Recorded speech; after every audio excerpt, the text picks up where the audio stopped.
रोज की तरह काम कर रहा हूँ, मेहनत से सब ठीक हो जाएगा। हल्क, जल्दी घर जाओ, तुम्हारे घर के बाहर बुलडोजर आ गया है। क्या? मैं किसी को मेरा घर तोड़ने नहीं दूंगा। तुम्हारे दादा ने हमसे लोन लिया था, पैसा नहीं भरा, आज घर टूटेगा। मुझे थोड़ा सा टाइम दे दो, मैं पैसा ला दूंगा।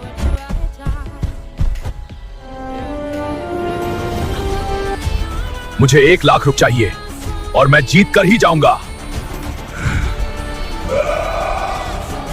मुझसे नहीं हो रहा है। मेरी मदद करो, वीडियो को लाइक और सब्सक्राइब करो। ये अखाड़ा है हल्क, यहाँ सुपर हीरो नहीं सिर्फ पहलवान जीतता है। अब मेरी बारी है।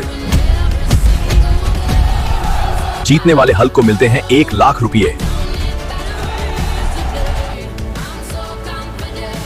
मेरा घर बच गया।